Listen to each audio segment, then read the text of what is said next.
परमपिता परमात्मा राम जी महाराज के चरणों में बारंबार वंदन प्रणाम करते हुए परम पूज्य परम आदरणीय प्रातः स्मरणीय श्री सद्गुरुदेव भगवान के चरणों में कोटि शरणवत प्रणाम करते हुए भूत भविष्य वर्तमान के सभी संत महापुरुषों के चरणों में बारंबार वंदन प्रणाम करते हुए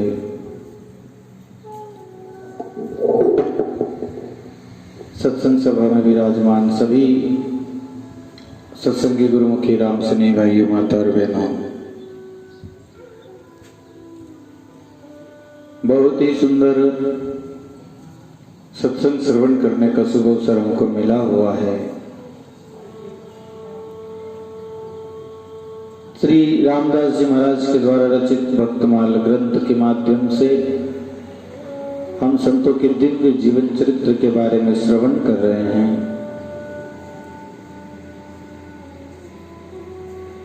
भक्ति शिरोमणि मीराबाई जी महाराज का जीवन प्रसंग जो प्रारंभ है,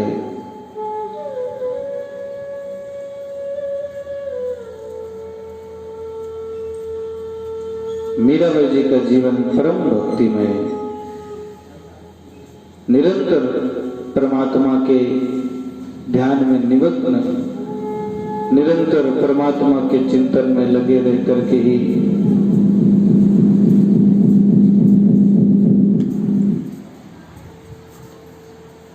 मीराबाई जी महाराज ने अपना सारा जीवन जो है व्यतीत किया।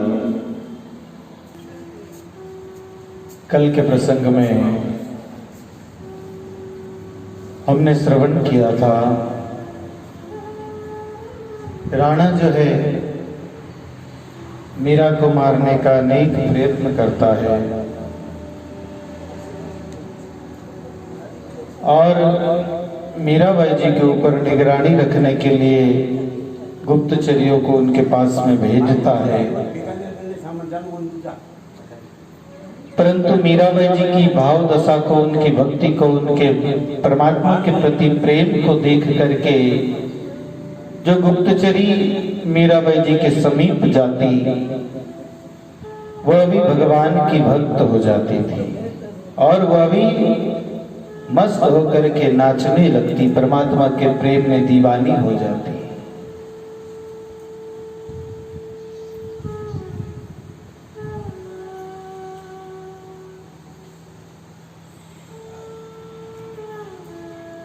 फिर जब राणा किसी अनेक और गुप्तचरी को भेजने लगा तो सबने मना कर दिया। बोले जो मीरा के पास जाता है वो तो पागल हो जाता है, इसलिए अब मीरा के पास में हमने नहीं जाना। कोई भी गुप्तचरी फिर मीराबाई जी के पास जाने के लिए राजी नहीं होती। संतों का जो संग करता है वो संतों के रंग में रंग जाता है। संतों के अंदर में जो भक्ति है, जो प्रेम है, जो परमात्मा के प्रति उनका आनंद है, जो उनका लगाव है, वो उनका संग करने वालों के अंदर में भी उस प्रकार का आनंद जो है समाहित होने लगता है। जैसा हम संग करते हैं वैसा हमारे ऊपर रंग लगता है। संतों का संग करने से संतों के अंदर में जो विशेषताएं हैं, जो गुण है, वो हमारे अंदर में भी प्रकट होने लगते हैं। इसलिए जो भी मीराबाई जी के पास में जाती, जो दासी, जो गुप्तचरी, वो मीरा के रंग में रंग करके और भगवान की भक्त हो जाती। मीराबाई जी नित्य प्रति परमात्मा के विरह में व्यथित निरंतर परमात्मा को पुकारती रहती, आंखों से प्रेम आंसू की धारा बहती रहती थी।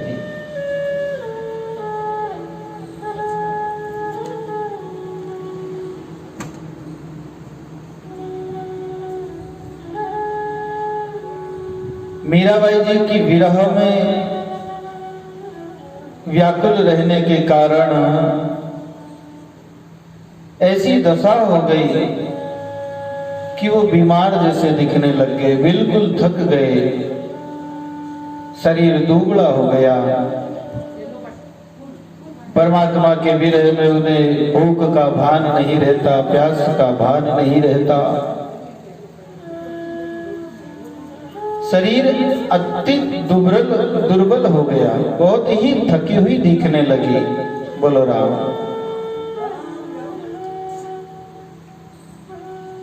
तो घर के लोगों ने विचार किया कि मीरा जो है वो बीमार हो गई है।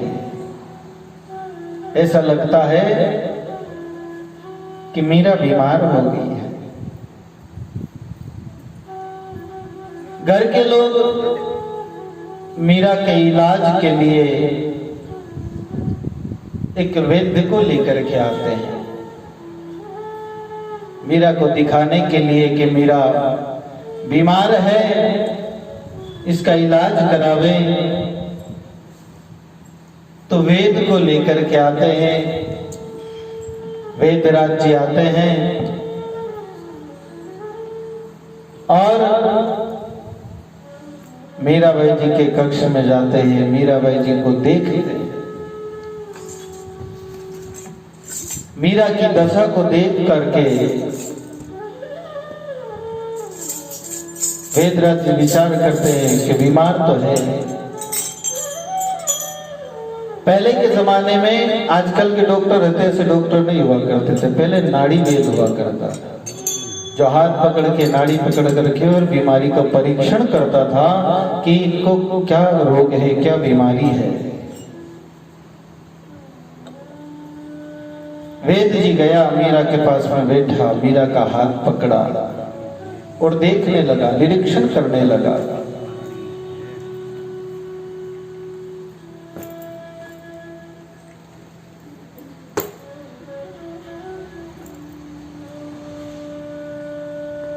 हाथ पकड़ करके और बीमारी का निरीक्षण किया, नाड़ी पकड़ी, देखा, काफी देर तक देखता रहा। तब मीराबाई जी ने उस वेद से कहा, हे वेद, तुम अपने घर जाओ, ये रोग जो है तुम्हारे बस का नहीं है। मीराबाई ने एक पद भी गाया है, तुम घर जाओ वेद मोहे रोग भारी है, तुम घर जाओ वेद मोहे रोग भारी है।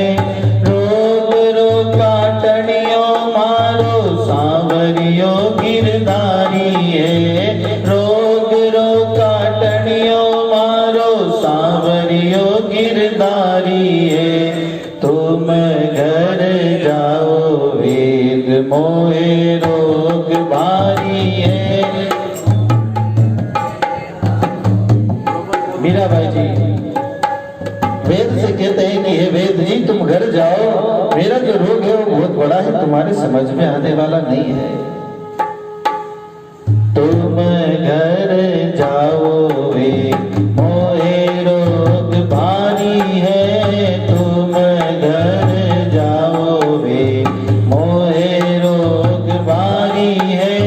रोग रो काटनियो मारो सांवरियो गिरधारी है, रोग रो काटनियो मारो सांवरियो गिरधारी है।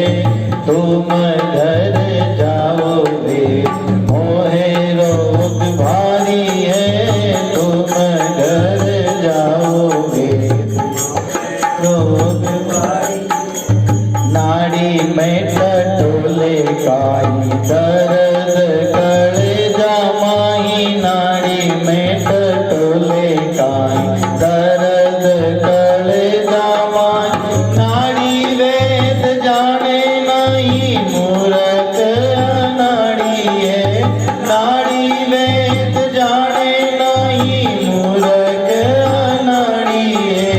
तुम घर जाओ वेद मोहे रोग भारी है, तुम घर जाओ वेद बोलो भारी है।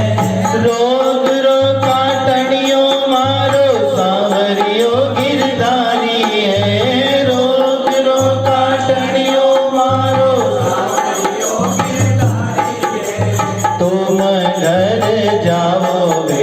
मोहे रोग भारी है, तुम घर जाओ वेद मोहे रोग भारी है। घस घस बूटी पावे लागे कारी कारी है, घस घस बूटी पावे लागे कारी कारी है। राम रस मीठो लागे और बाता न्यारी है, राम रस मीठो लागे और बाता न्यारी है। तुम घर जाओ वे मोहे रोग भारी है, तुम घर जाओ वे मोहे रोग भारी है। रोग रोका टणियो मारो सांवरियो गिरधारी है, रोग रोका टणियो मारो सांवरियो गिरधारी है। तुम घर जाओ वे मोहे रोग भारी है, तुम घर जाओ वे मोहे रोग भारी है। काना में कुंडलिया सोहे मोर मुकुटधारी है, काना में कुंडलिया सोहे मोर मुकुटधारी है। भूरी भूरी जटा वालो मामे बुरकी डारी है, भूरी भूरी जटा वालो मामे बुरकी डारी है। तुम घर जाओ वे मोहे रोग भारी है, तुम घर जाओ वे मोहे रोग रोग रोका टणियो मारे सांवरियो गिरधारी है, रोग रोका टणियो मारे सांवरियो गिरधारी है। तुम घर जाओ वे मोहे रोग भारी है, तुम घर जाओ। तीन लोक कारण धीरण भई मीरा दुखियारी है, तीन लोक कारण धीरण भई मीरा दुखियारी है। तारणो तुम्हारे हाथ अर्ज हमारी है, तारणो तुम्हारे हाथ अर्ज हमारी है। तुम घर जाओ वे मोहे रोग भारी है, तुम घर जाओ मोहे रोग भारी है। रोग रोका टणियो मारे सांवरियो गिरधारी है, रोग रोका टणियो मारे सांवरियो गिरधारी। तुम घर जाओ वेद मोहे रोग भारी है, तुम मीरा कहती है वेद जी तुम अपने घर पधारो, मेरा जो रोग है ये तुम्हारे बस की बात नहीं है। तुम नाड़ी में देखते हो, दर्द यहां नहीं है। नाड़ी में टटोले काई दर्द कलेजा में, दर्द तो अंदर में है। परमात्मा के विरह का जो दर्द है वो तो अंतर हृदय में है। नाड़ी भेद जाने नहीं मूर्ख अनाड़ी है, तो नाड़ी का भेद नहीं जानता। मीराबाई जी कहते हैं तुम ये जो औषधि पिलाते हो ये अच्छी नहीं लगती, ये कड़वी लगती है। हमें तो परमात्मा का जो नाम है वह अच्छा लगता है। घस घस घूटी पावे लागे खारी खारी, राम रस मीठो लागे और बाता न्यारी। और मुझे इस प्रकार से ये जो मेरी दशा है ये किसने की है तुम्हें पता है? तुम मुझे बीमार कहते हो, मैं तो बीमार हूं, लेकिन मुझे बीमार किसने किया जानते हो? काना में कुंडलिया सोहे मोर मुकुटधारी, जिसके कारण ये हालत हुई है उसकी छवि का वर्णन किया गया। काना में कुंडल है सोहे और मोर मुकुट धारी है, भूरी भूरी जटा वालों मामे भुरकी डाली। उन्होंने इस प्रकार की भुरकी डाल दी है जिसके कारण अब उन्हें भूला नहीं जाता। हे प्रभु, हे परमात्मा, निरंतर मीरा परमात्मा को पुकारती है। तीन लोक तारण पीरण बाई, मीरा दुखियारी है, तारणो तुम्हारे हाथ, ये तो तुम्हारे हाथ में है। अरज हमारी, हम विनती कर सकते, हम प्रार्थना कर सकते हैं।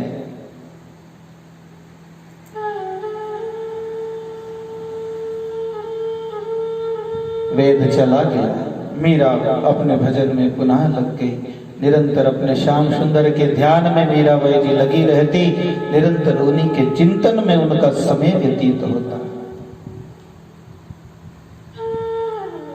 एक बार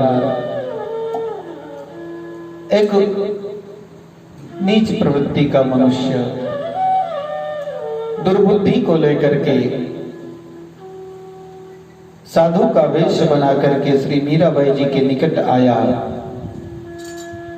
और कुत्सित भावना प्रकट करके श्री मीराबाई जी से कहा कि आप हमारे साथ अंग संग करिए, ये गिरधर गोपाल की आज्ञा है। मीराबाई जी ने कहा, साधु जी आप पहले प्रसाद ग्रहण कर लीजिए, बाद में आपकी यथोचित सेवा की जाएगी।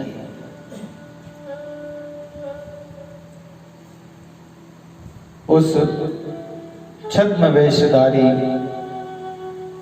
दुष्टात्मा जो साधु वेश में आया, उसने जैसे ही भगवान का प्रसाद, मीराबाई जी ने जो भोजन उसे दिया, प्रसाद उसे दिया, वो प्रसाद जैसे ही उसने किया तो उसका अंतःकरण जो है वो पवित्र हो गया, अंतर का भाव बदल गया। हम जो भोजन करते हैं उसे परमात्मा को अर्पण करके करते हैं, भगवान को अर्पण करके करते हैं, गुरु महाराज को अर्पण करके करते हैं। क्यों? क्योंकि वह भोजन फिर प्रसाद हो जाए और प्रसाद के अंदर में हमारे अंतःकरण को शुद्ध करने का प्रभाव होता है, ताकत होती है। प्रसाद हमारी बुद्धि को निर्मल कर देता है। जैसा हम भोजन करते हैं, जैसा हम प्रसाद ग्रहण करते हैं, हमारा मन वैसा ही हो जाता है। मीराबाई जी के द्वारा दिया हुआ प्रसाद जब उसने जीवा, ग्रहण किया, तो उसका अंतःकरण जो है परिवर्तित हो गया, बदल गया, मन पवित्र हो गया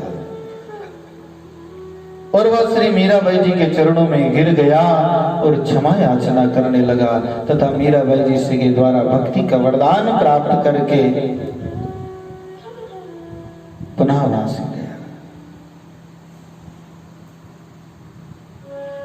इस घटना के पश्चात राणा ने पुनः श्री मीराबाई जी को मारने का प्रयत्न किया। उसने एक पिटारी में एक विषधर को रख करके और मीराबाई जी के पास में भेजा, कहलवा दिया कि इसके अंदर में श्री शालिग्राम भगवान है,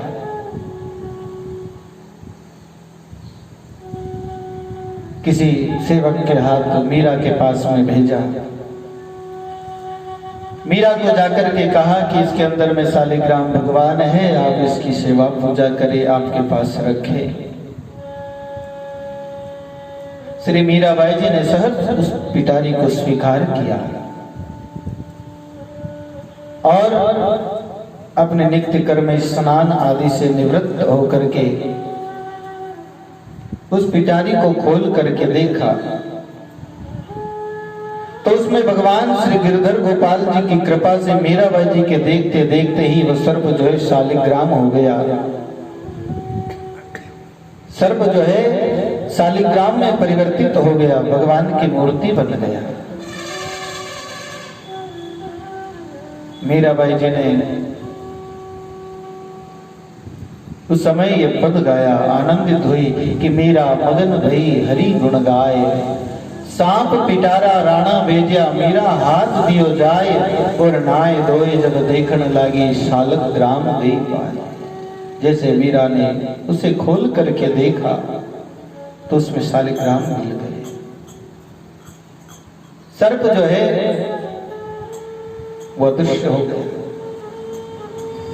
ऐसे परमात्मा अपने भक्त की हर स्थिति में रक्षा करते हैं। भगवान कभी अपने भक्त को अकेला नहीं छोड़ते, अकेला छोड़ ही नहीं सकते। भक्त एक बार भगवान के बिना रहने की सोच ले, लेकिन भगवान भक्त के बिना रह नहीं सकता। वो निरंतर भक्त के हृदय में निवास करता है। इसलिए हर जगह जहां भी भक्त को आवश्यकता होती है, परमात्मा उनकी सहायता करते हैं।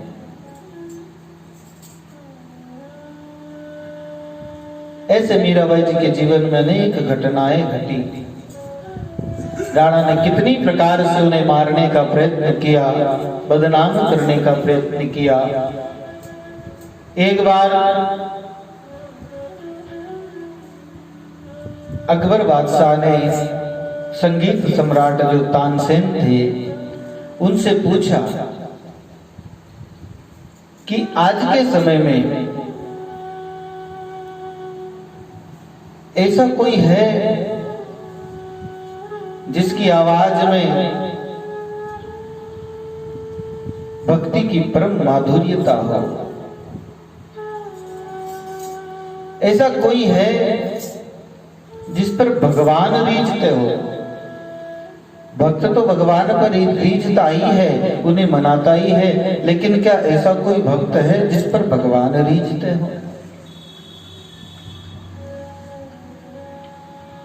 तब तानसेन ने बादशाह को मीराबाई जी का परिचय दिया और मीराबाई जी के बारे में जब अकबर ने सुना इतनी सारी बातें उनकी भक्ति के बारे में, तो उनके मन में मीरा से मिलने का भाव प्रकट हुआ।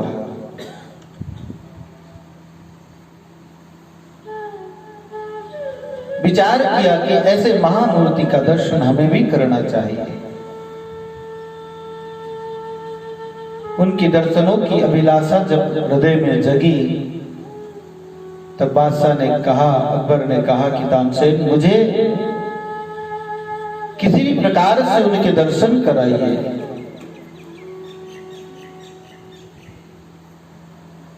तानसेन ने कहा, महाराज ऐसे तो उनके दर्शन हो नहीं सकते। अगर मीराबाई के दर्शन करने हैं तो साधु का वेश धारण करके जाना होगा, ऐसे तो लोग तुम्हें पहचान लेंगे।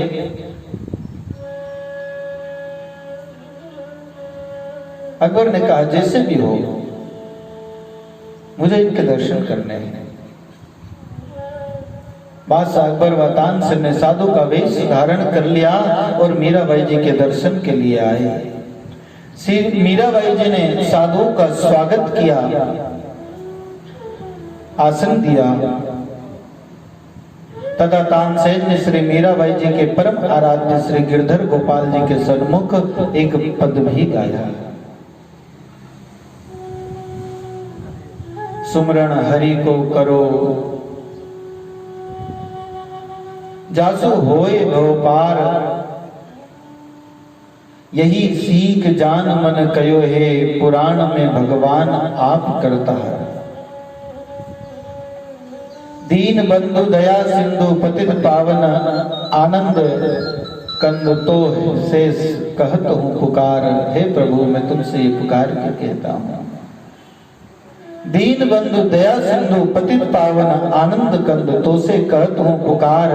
तान सेन कहे निर्मल सदा लहिए, नर देही नहीं बारंबार।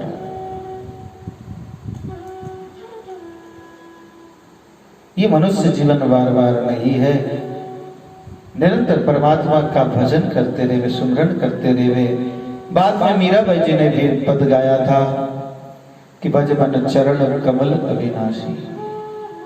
जेतई दिसे धरण गगन बिच तेतई सब उठ जासे। जितने भी इस धराधाम पर है ये सब जाने वाले हैं। जो जन्मा है उसे एक दिन मरना है। जो चीज बनी है वो नष्ट होगी। जिसका जन्म है उसकी मृत्यु निश्चित है। जो कुछ भी हमें दृष्टि गोचर होता है, जो कुछ दिखाई देता है, वो सब नष्ट होने वाला है, सब मिटने वाला है। जेतई दिसे धरण गगन बिच, इस धरती और आकाश के बीच में जो कुछ दिखाई दे रहा है, जो कुछ दृष्टि में देखने में आता है, वो सब नाशवान है, सब नष्ट होने वाला है। का भय तीरथ कीने, कहां लिए करवत काशी, माया को लोभी भटकत फिरियो, उलट अपोठो आसी। इन देही का गर्भ न करना, माटी में मिल जासी, यो संसार चोहटा की बाजी, सांझ पढ़िया उठ जासी। इस देह का क्या गर्भ करना। जिस देही पर नीर पखाड़े चौवा चंदन लगाई, उस देही पर काग पड़त है, देखत लोग घृणाई, मन रे मत कर तन रे बढ़ाई। ये शरीर तो नश्वर है, नष्ट होने वाला है। इसलिए मीराबाई जी महाराज कहते हैं कि इन देही का गर्भ नहीं है। किसी के पास में बड़ी सुंदरता है तो सुंदरता का अभिमान है, किसी का हष्ट पुष्ट शरीर है तो उसका अभिमान है, यौवन का अभिमान है, धन का अभिमान है, ये सब नाशवान है। कहा भयो हे भगवा पहरिया, घर तज भये सन्यासी, जोगी होय जुगत नहीं जानी, उलट जन्म फिर आसी। घर को त्याग करके सन्यासी हो गए, भगवा पहन लिए और किसी तरह के वस्त्र पहन लिए, लेकिन युक्ति नहीं जानी, अर्थात परमात्मा के भजन का भेद नहीं जाना। और जब तक भेद नहीं जाना है तब तक कल्याण नहीं है, मोक्ष की प्राप्ति नहीं होगी। पुनः पुनः इस संसार में आना पड़ेगा। उलट जन्म फिर आसी। अरज करो अबला कर जोड़े, श्याम तुम्हारी दासी, मीरा कहे प्रभु गिरधर नागर काटो यम की फांसी। हे प्रभु मैं आपसे अरज करती हूं। मीरा ने ऐसा पद गाया। मीराबाई जी का विलक्षण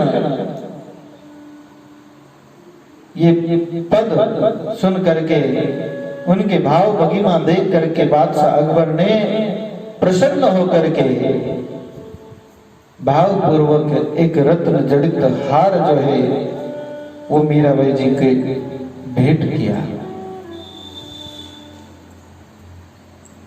मीराबाई जी ने उसे स्वीकार करने से इनकार कर दिया,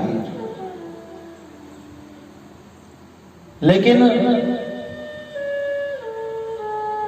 बादशाह ने उस हार को ठाकुर जी के चरणों में चढ़ा करके और वहां से चला गया।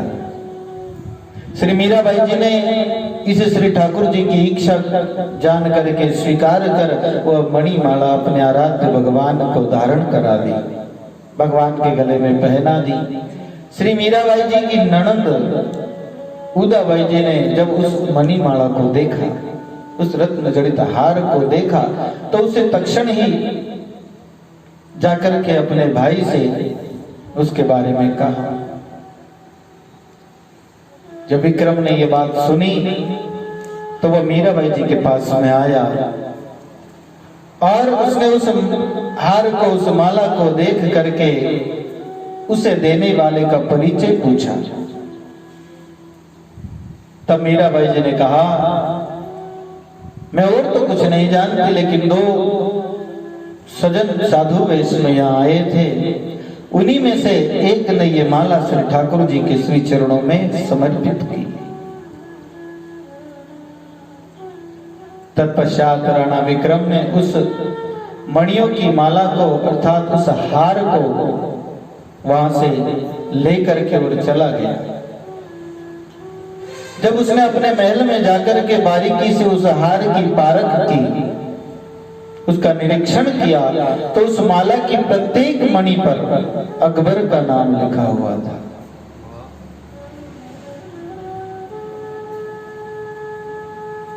जब अकबर का नाम लिखा हुआ देखा तो विक्रम को बड़ा क्रोध आया।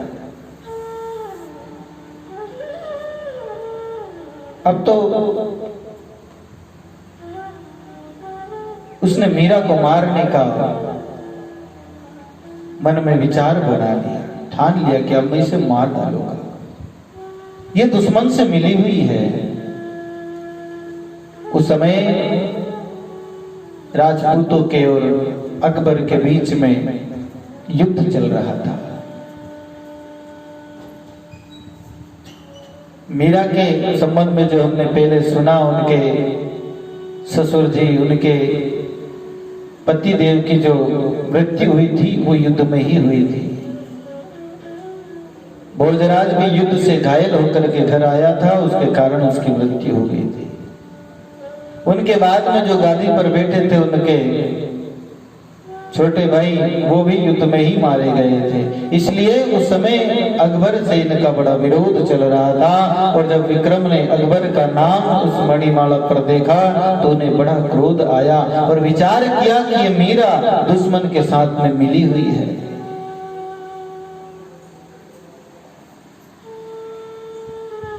राणा क्रोध में मीरा के पास में गया और उसके मारने के लिए तलवार को उठाया। जैसे तलवार ऊपर उठाया तो हाथ ऊपर ही रह गया।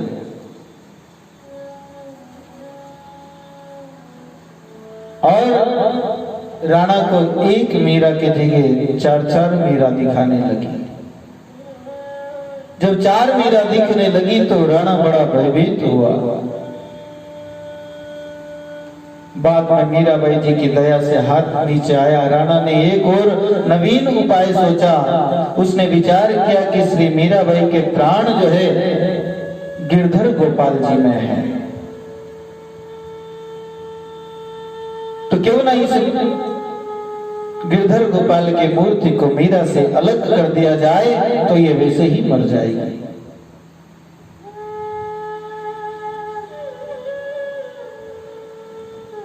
राणा ने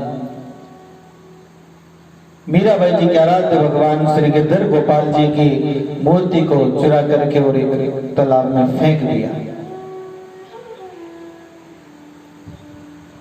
अपने आराध्य गिरधर गोपाल जी के साथ में ही प्रेम दीवानी मीरा भी उस तालाब में कूद गई। ये परमात्मा के साथ में उनका प्रेम, उनका भाव, जैसे ही तालाब में उसको मूर्ति को फेंका, मीरा भी उसमें कूद गई।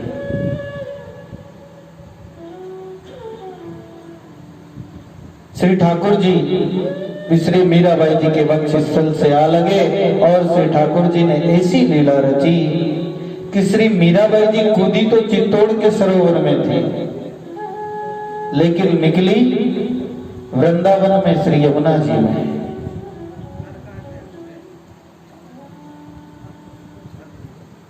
चित्तौड़ से सीधे वृंदावन में प्रकट हुई। ये ठाकुर जी की लीला है।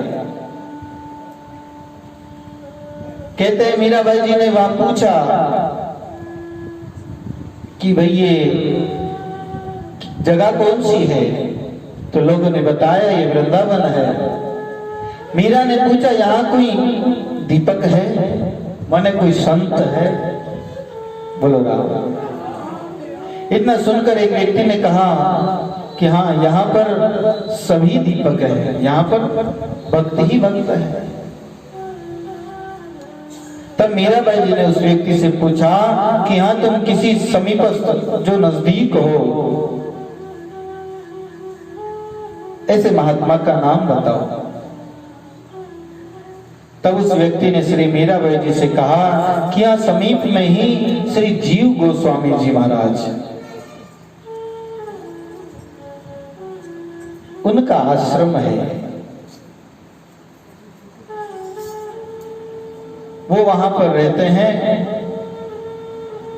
और उन्होंने कुछ लोगों के हृदय अंधकार को दूर किया है और भक्ति का मार्ग बताते हैं। ये नजदीक में है। श्री मीराबाई जी ने तत्काल ही जीव गोस्वामी जी के दर्शनार्थ वहां से रवाना हुई।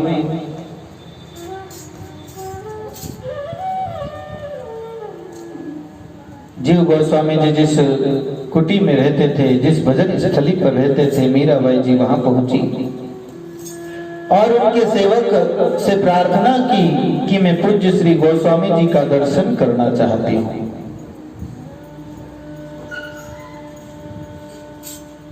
स्वामी जी के सेवक ने जाकर के स्वामी जी से प्रार्थना की कि आपके दर्शनों के लिए कोई भक्त है, वो पधारी है। स्वामी जी ने अपनी विवशता प्रकट करते हुए कहा कि मैंने तो प्रण कर लिया है कि मैं कभी स्त्री का मुख नहीं देखूंगा। बोलो राम।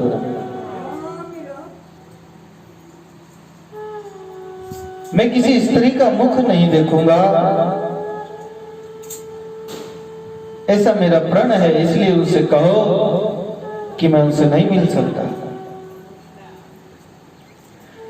श्री जीव गोस्वामी जी के सेवक ने आकर के मीराबाई जी को जो स्वामी जी महाराज ने कहा था वैसी की वैसी बात कह दी। इस वाक्य को सुनकर के श्री मीराबाई जी प्रेम आवेश में आए और उसी आवेश में आकर के उनके सेवक से बोली कि मैंने भी श्री कृष्ण जी को छोड़ करके अन्य किसी भी पुरुष का मुख न देखने का प्रण किया है।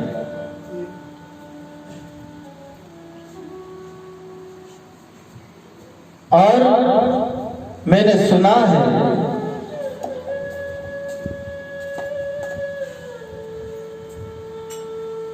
कि इस वृंदावन धाम में तो केवल नित्य श्री कृष्ण भगवान ही विराजमान रहते हैं,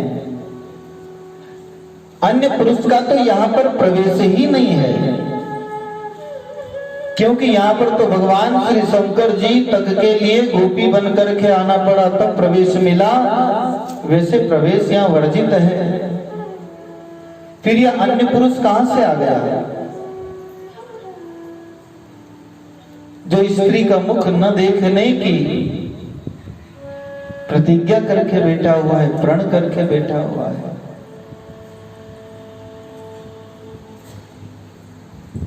ये जीव गोस्वामी जी महाप्रभु चैतन्य के शिष्य थे। तुलसीदास जी महाराज नहीं, जीव गोस्वामी। गोस्वामी तुलसीदास जी अलग है, वो कभी वृंदावन में आकर के निवास नहीं किए, उनका वहां आश्रम नहीं है, दर्शन करने आए थे। वहां जीव गोस्वामी जी का आश्रम है और भगवत कृपा से मैंने उस आश्रम के दर्शन किए, वहां पर गया हूं। उन महापुरुष का जो प्रतिमा है वो देखिए, उनका आश्रम बड़ा ही अच्छा बना हुआ है। तो जीव गोस्वामी जी महाराज के पास जाकर के उस भक्त ने मीरा की ये बात सुनाई।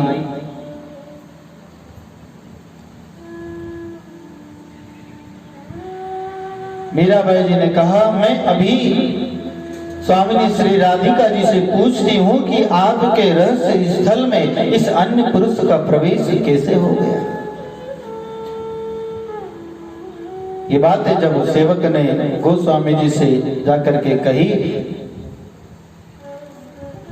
तो ये सुनते ही स्वामी जी समझ गए कि लगता है किसी गोपी का अवतार हो गया है और वही आई है। तत्काल ही श्री जीव गोस्वामी जी अपनी जो प्रतिज्ञा थी, अपना जो प्रण था स्त्री का मुख न देखने का, उसे छोड़ करके, उसका परित्याग करके श्री मीराबाई जी से मिलने के लिए आए। मीराबाई जी श्री जीव गोस्वामी जी का दर्शन कर इनसे ऐसे लिपटी, ऐसे मिली जैसे एक पुत्री अपने पिता से भेंट करती है। बाद में श्री ललिता सखी जी ने श्री मीराबाई जी को वृंदावन की समस्त कुंजों का दर्शन कराया। श्री मीराबाई जी ने वृंदावन का दर्शन किया और उस समय यह पद गाया, लागे वृंदावन